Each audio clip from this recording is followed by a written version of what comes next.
Good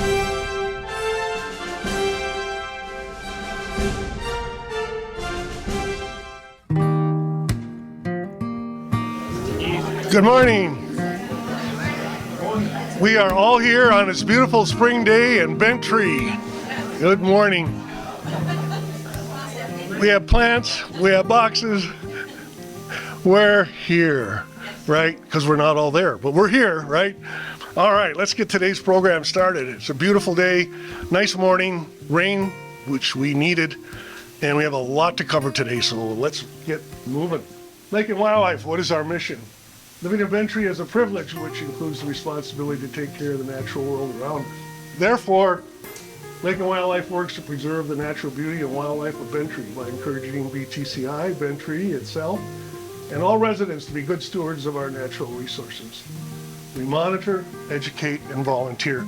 And that's what today is all about. For all of those that are here, we educate, but we also volunteer. So we need help in certain areas. You'll hear about it today, so please feel free to help.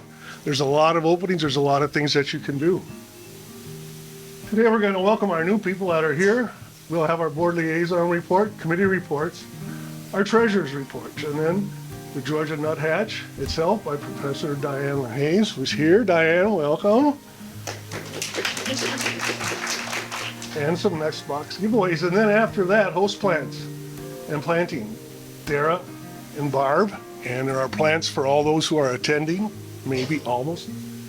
A nice short report, Glenn says today, from our board of directors. Glenn, would you like to come up, please?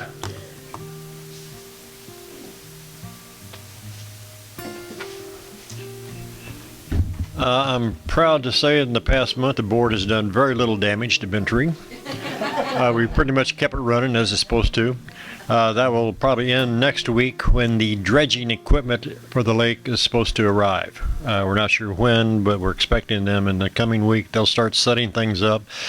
As soon as they do, the beach will be closed, and it will remain closed while they're doing the beach area and the boat dock area. We're not sure of the status of the playground and the pavilion at this point. We're hoping to keep them open, but we'll just have to see where they place the equipment and what their operation is like, and then a decision will be made about those two facilities. Again, the process is probably going to take through most of this year. After they finish the beach and the boat dock area, they'll move over to Mulligan Cove and hopefully finish up around December, January. So, any questions about that? Okay. You may have noticed that there's some speed enforcement going on now. Public safety has a lot of guys out with their little handhelds in addition to RoboCop. They're giving a lot of warnings and some tickets. This is not a money grab because this time of year, as you know, we have a lot of little critters running around and going across the roads, so we want to protect them. And it's paid off safety-wise because Michael Corey reports that in the past year, accidents in Bent Tree are down 55%. So that's significance. We have a new person in the administration. Casey Day has joined us as the assistant controller. I'm not sure if you're aware, but Melissa will be retiring at the end of this year. When she does, the assistant controller, Taylor Salazar, will become the controller, and Casey will move up to replace Taylor. So we have a line of succession there. And the final thing, financially we're doing well. We're right on course for the budget. The two biggest issues we always have are the tavern and the golf course, and through the first 4 months of the year, they're both doing very well. They're ahead of plan. So it's good news.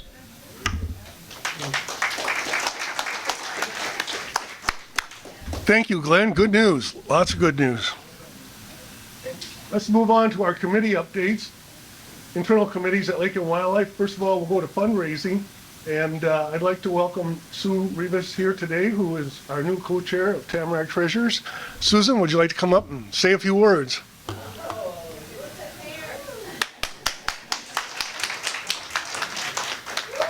Thank you. I know you've all been waiting a long time already to hear what's happening with Tamarack Treasures. Brian, being the good salesman that he is, convinced me that this was the right thing for me to do. So we are moving forward. We have a date set in November, and we've already started contacting some of the team leaders from the previous years, and I've gotten some word back from some of those. But we are looking for additional people to help jump in because we, have a change of the head person, so you're always going to have a change of the people that are underneath those people. So anybody that's interested that would like to get involved in Tamarack Treasures, please come and see me afterwards. We will have a meeting coming up real soon with all of our team leaders to try to get things moving, talk about what's happened in the past, what they thought what we think we should change. We're always looking for new ideas, better ways to do things. So if you have any ideas, by all means, talk to me about them. I also have a co-chair. We're kind of doing this together. Heather Whitehead is also going to join me. Unfortunately, she had a death in the family, so she's out until probably the end of June. But when she's back, we'll be hitting this thing full force. But I just wanted you all to know who I was, and yeah, I'd be happy to share my phone number. Please hang on to all of those things that you were thinking about getting rid of that might be Tamarack treasures. We are going to have some early collection dates that we can collect some of those things so you're not hanging on to them for a long time, and we'll store them at administration like they have in the past. But if you have anything big that you would like to sell during Tamarack Treasures, by all means, either reach out to me or Brian, and we can make sure that we can make that happen for you as well. So, like I said, I am new to this, so I will take any and all help that I can get. But I know you wanted to hear about Tamarack Treasures, and going forward, it looks like we're going to do just one a year rather than two and try to focus everything on just one event. So what is it exactly that you're getting, what you want from us? Like, usually this time of year, it's Christmas. So you're saying whatever I don't want. Do you have a person line that We're still focusing on the holidays because Okay. it's November. So we probably don't want Easter or Halloween Okay. or, that type of thing. But, your regular household goods. Anything so we that won't have a time to get rid of Easter, Halloween and those, we can just donate those to donate those to the Gotcha. I'll get rid of those. Anybody else off the top of their head? All right, well, thank you all in advance for your help, and we'll be talking to everybody soon. Thank you. Thank you, President.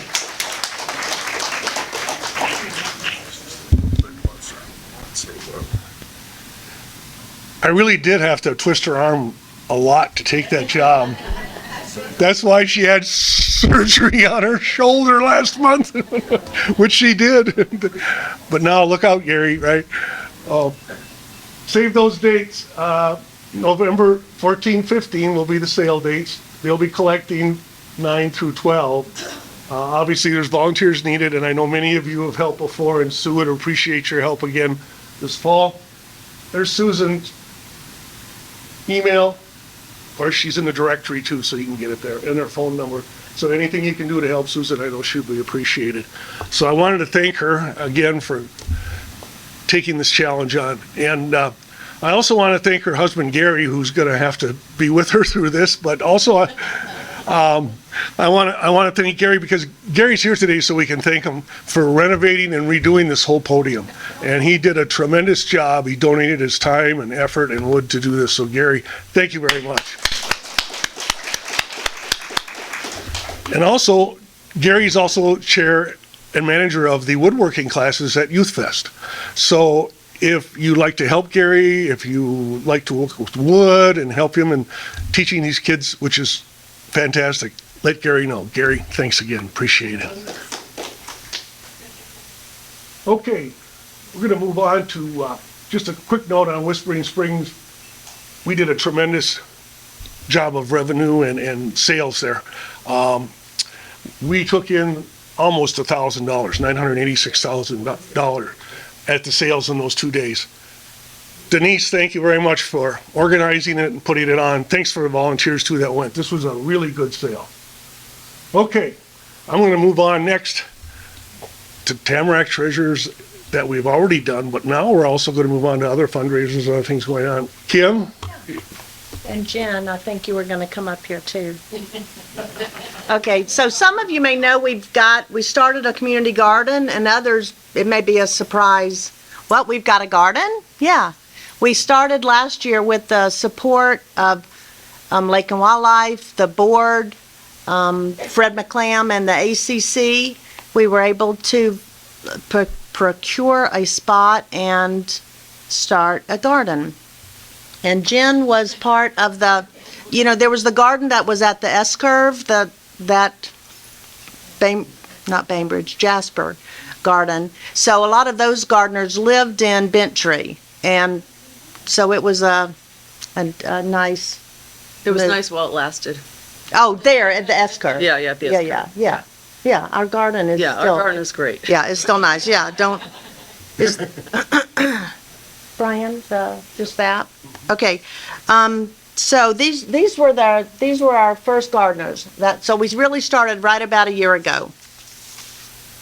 So a big thank you to Fred McClam. Fred built the beds for us. We started with 10 beds, and so now we have 20 beds with a waiting list of people that would like a bed. This year we kicked off with Richard Vaughn, who's a resident here in Bentry. He and his wife came and spoke to us about organic and natural ways to garden, tips on companion plants. One of our guidelines for the garden is, of course, everything has to be organic and nothing that would harm, our environment. One of the big questions that we get when people find out that we have a garden is, how do you protect the garden? And so everybody has their own. We have guidelines, of course, what materials can be used, but above that, everybody uses their own flair. Yeah, and so far, either the deer haven't discovered us or it's working. And some can be very elaborate, and others just use Irish Spring soap. So we'll see how that goes this year. Mine was called Fort Knox, so but they're welcome to come look, but that's all they're allowed to do. Another question we get is, how do you water the garden? And so we are out by the quarry pond. And so we share a solar pump with the stables. And so that's pulled out of the quarry pond into the cistern, and then from there it's just gravity fed to as we need it to the gardens. Now every month, now that little quarry pond has become part of the water and the streams that we test monthly for chemicals, and so far we've come up good. So nothing. Very good, very little change at all. Yeah, The nothing's. pH, everything is very good. Yeah, yeah. But we want to keep a good eye on that too. So all proceeds from the garden go to KBTB. So we're looking for, now that we've gotten the cost covered from building the beds, so now every renewal and every bed, all of that just goes straight into Keep Bentry Beautiful. So I'm happy about that. So we've gone from that, all of those empty wooden boxes, to we're starting to see like a harvest. Yeah. Now would be a good time because they're ones doing all the work. Would my gardeners stand up, the ones that are here? Like I said, we have 20 beds. So if you have a garden, would you stand up? So thanks. Yeah, they love what they do, and I love watching them do what they do. So now we have not me. Did not do so well, but we had several beds that just didn't stop, and September, just continued on October, November, December, January, and just kept things covered over the winter. And Jen was one of those. And Chip Wells. And Chip, yeah. And Kim Stallman's husband, Terry Stallman. I profited from the onions. But this is a lot of, I mean, it's beautiful. Jen, did you want to say anything about the cold weather? Cold weather, I encourage everybody to do it. It was my first year, and I put seeds in the box in late October, early November, and just let them go. If it got into the 20s, I had little hoops and covers, and just covered if it sustained in the 20s. But outside of 30 and above, I just left it uncovered, and I've got flowers. So, This Yeah. in March, so you've got, flowers in March instead of waiting till June. Jen's bed, besides herbs and maybe some kale, but she does flower gardening. So she grows cut flowers in her garden. So I'm lucky to be next door to her garden, because then it's always pretty, and it brings in our visitors who visit the garden, and they're just delightful. The butterflies, and not pictured, or a couple of resident dragonflies that come by, and little lizards that we've named. So other visitors, you're welcome to visit. We'd love for you. We hope as it grows, and it's just something delightful to come look at and see. But we ask that right now the garden is not the backup plan for the dog park. That's closed temporarily. So, don't let your dogs come and run. We have our own guidelines, and we ask that you follow those.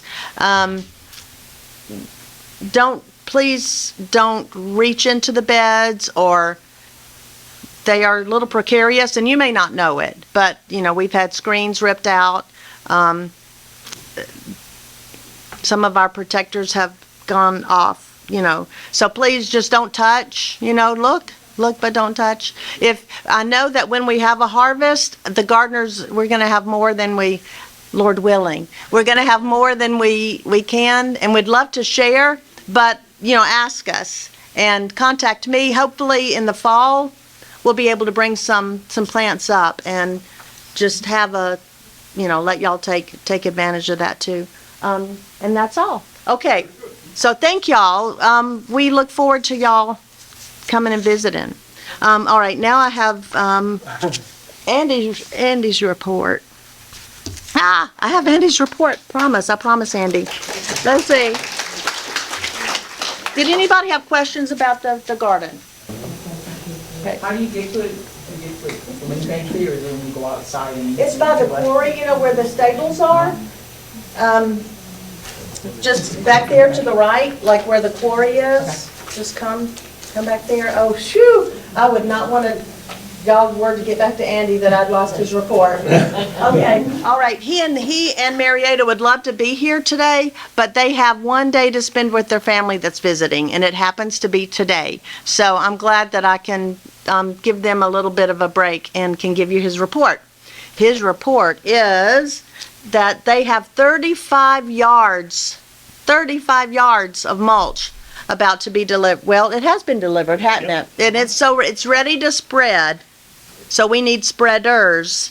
So please meet at the admin, recycle center, mail center on Wednesday at 8 a.m. This Wednesday. Going to be planting some vinca, salvia, and lantana. All right. So please come help. Now, Marietta wanted me to mention the successful hanging basket sale. It's a good report. And I'm going to read it so I don't mess up any of her words. A big thank you to everyone who participated in the spring hanging basket sale. A total of 78 residents purchased, get this, 275 baskets. With 15 volunteers generally helped with unloading, sorting, and distribution. Please raise your hand if you were part of that volunteer doing that. So please, thank y'all. In addition to the expected profits from the sale, we also received $139 in just donations. Special thank you to Dara for creating and managing the online ordering site. That helped a lot. And to Denise for her excellent treasury work. And speaking from the garden, I agree, I concur with excellent treasurer work on this fundraiser. We also appreciate Southland Greenhouse for their prompt delivery and for providing such beautiful baskets at very competitive prices. And I think they were some of the prettiest that I've seen. So Marietta's not here, but let's give her a big hand too. Thank you, Brian. Thank you. What was the, how much did you make? I don't, Denise, is there a total? 2,000? That's very nice, very good. Kim, thank you very much. Thanks for bringing all this community garden to us to be part of Lake and Wildlife. She worked very hard to do that through AC, through Fred, through all kinds of people, the board of directors, and we're happy to have you and continue to promote it. And thanks for those reports from Marietta and Andy. Okay. Other committees. Communications, you all know we get our Friday news and Wednesday wildlife news from Miguel, who puts those in, and also the Echo, which is coming up. Project maintenance that continues. Our trail signs are being updated. Work under the power lines, and of course, the beach renovation area. Special events. We have employee lunch. We also have the fish fry going on. The fish fry is Wednesday, June 17th at 5:45. It's here in this room. The reservation forms are over on the table if you'd like to get them. Bonnie would love to have you fill them out and get them back to her. Bonnie's heading this up this year, doing a very good job. And we look forward to that good old fish fry. Now, we'll go back one more. Trails. Mason? Get you down here. Just quick update. Thanks to everybody that came out for the work day last month. We had 22 people working on Sally Doss and Beaver Run. We literally carried tons of logs up Beaver Run, just stockpiling them to start work on the trail. Ray and I have done some work since then, and it'll be ongoing, a little bit slow, but definite improvements on the widening and improving the safety of that trail a little bit on the upper reaches. So that work's going to continue for as I can get to it and as I can get people to come out and help over the next month or so. Forever Memorial Trail is open, as everybody knows. The signs should be up. There might need to be some modifications to them still. We were working on those last night. And then this week we've got a hike to Turtletown Creek Falls, which is just across the line in Tennessee. It's about an hour north of here. We pre-hiked it with the Calhouns, who are the hike leaders for this one. And it's a beautiful trail. It is about a 4-mile lollipop. And if you go clockwise on the lollipop, you may want to skip the left-hand side of the clock. Just because it's a little bit more difficult, a little bit more trees down, much narrower trail. It's a pretty rugged trail, but it is unfortunately the prettiest part of the trail. The rest of the trail, the other side of the trail, and the main entry to the lollipop is more of a typical trail, kind of like Forever Memorial. Although there are a couple small stream crossings that were easy when we pre-hiked it about a month and a half ago. The dry weather that we had may have dried those out, but the recent rain may have gotten them back wet again. So a couple not too challenging creek crossings, and there always could be a couple down trees that we have to navigate around. But that's all I've got. Thank you, Mason, for all that hard work on those trails. And this new bridge we all know about down on the Memorial Trail, the new bridge and the new trail, that is a beautiful bridge to walk. Wildlife. Miguel, do you have something to say on wildlife? On wildlife, there are some updates and there are some more updates. The geese are being trying to be managed from the spillway with big beacons that were located there by, I thought it was Eldon thought it was me, and it turned out to be a third party, public safety, that apparently put the beacons there. Bears are coming out.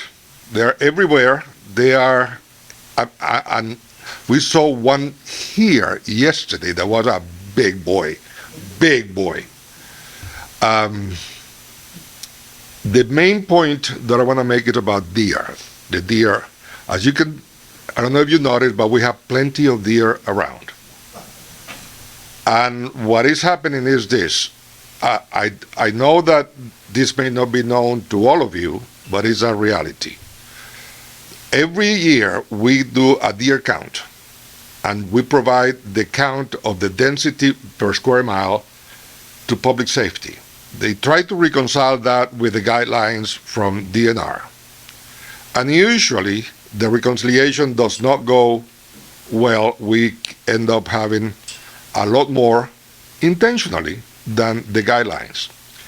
This, in order to keep that density within managing or manageable levels, there is a process during the fall that may not be sounding good to some of you, but we do call the herd.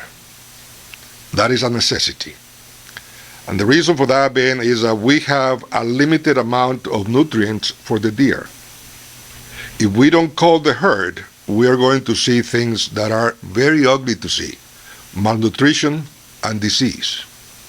We are this close of seeing that because this past culling season, we fell 69% off the target.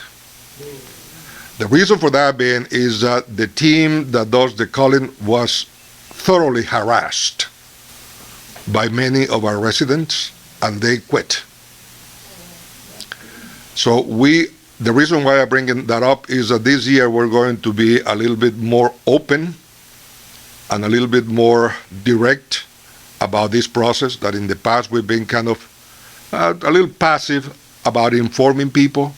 This year we're going to be a little bit more active, proactive, and reactive to that process. So spread the word, keep that in mind, that it is a necessity. If you have not seen deer die of malnutrition, I have. I have seen deer die of diseases that they call blue tongue because of malnutrition, and they died of starvation. And they cannot drink anymore, they cannot swallow because of lack of food. So it is a necessity. We need to do it. We removed the natural ways to culling the deer. We removed the predators, and now we need to manage it. So just pass the word around, and hopefully we'll do a better job this coming year. Is it bow? I'm sorry? Is it with bows rather than guns? No, it is with guns. Okay. And the reason for that being, it is more humane. Yeah, exactly. So it's, I've got a question, Bill. Yeah. A couple of years ago, public safety put out, like we had a rule change that our employees could not be harassed verbally or physically. Can that not, is that not? That still Not stands. ticket people or do what, can security not say you can't? That still stands. However, many of our neighbors don't care. don't care. That's one thing. The other thing is that public safety has been very cautious about how much they publicize the process, the culling process. They've been very, very, very cautious about it. This year, we're going to encourage them to be more direct. So, legit. I have a report, but do you have an update on the boars? The boars, Yes. I do not have an update, but I do have something. Jim reported to public safety several times already what is happening up your way on Denny Ridge, that apparently they're not only around a lot, but they're destroying the road. So public safety had an issue with the people that they had coming over, the professionals, trappers that they had, and apparently they quit. So public safety is trying to do it on their own with traps provided by the state of Georgia. Don't know if there has been any kind of success, and I will report on that probably next month. Do they have the maps? I'm sorry, Jeff? Yeah, I've got an update on that. We have one trap that we got from the state, and it's not really operational, but we're having a little bit of a problem with bears and deer getting into the trap before we can go active. The other thing, because we've had so much activity here lately, we're going out, Michael Corey's taking a team out, and they're gonna see if we can locate where they are. They have to be, have a home base somewhere. Typically, the wild pigs rotate, they move about to different areas, but they seem to be more frequently up the Denny Ridge, top of Denny Ridge area. Okay. And so, there's a team that's gonna go out and see if they can, try to locate where they are, or where they're coming from, if they're somewhere close by. All right. There's a resource that we have that he has offered in the past to help with public safety, and I'm going to make it public because he shared with me, Mr. Huff. Huff has a lot of experience on managing the wild pig situation, so I'm going to ask Michael Corey to contact Huff to try to get some advice and some guidance and some direction on how to deal with that. You know John. the number of deer per, what is the rating per square mile? Yes. The guidelines from DNR is 6 deer per square mile. Where we are was 56 something, is that what it was, this past count? Close to it. Yeah, 56 or 59, this past. I know a few years ago it was 20. Yeah, and we were trying to get that 5 times the guidelines of DNR. So we're trying to get it down to 30. As I said, we fell short miserably. And now we have still like around, instead of 56, we have 54, or something like that. Yes. Last question. Do we have the manpower to send out with these civilian groups that are doing the calling for like safety or something, so they can write a ticket right away to whoever's mouthing off? I don't have the answer to that Yeah, question. or even somebody that's a civilian, just to kind of keep them back in display. Yeah, I don't have the answer to the question, and that would be a good question to ask public safety.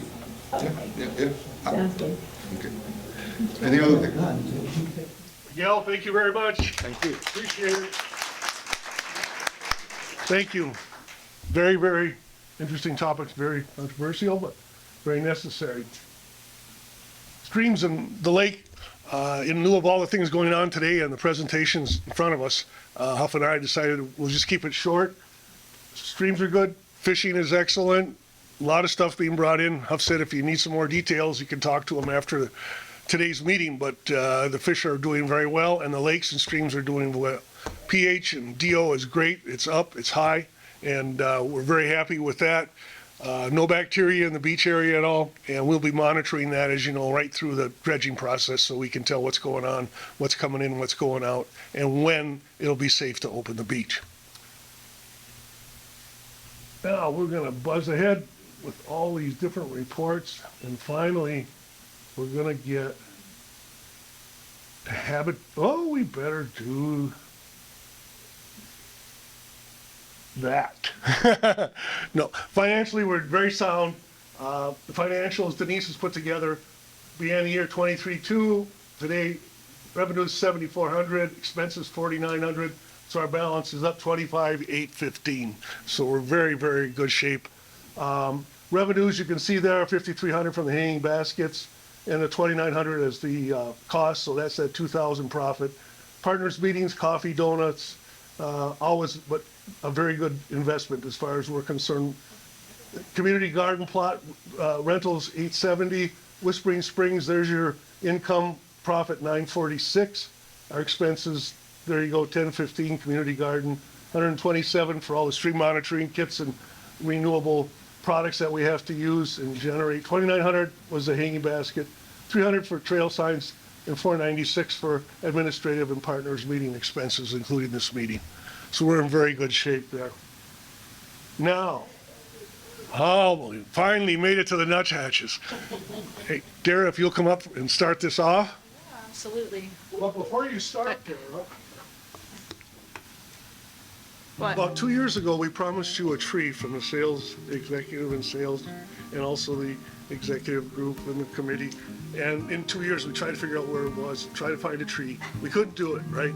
So Couldn't do it. Today I want to present you with all the hardcover works of L&W for you. Instead, Thank you. from Lake and Wildlife, in lieu of the tree. So to Dara, Lake and Wildlife Executive Committee presents this to you for all you've done for Lake and Wildlife, for all the work, and during all this tumultuous times, we just ask, keep digging. Thank you, Dara. Brian. That's awesome. I appreciate that. Love that. Thank you.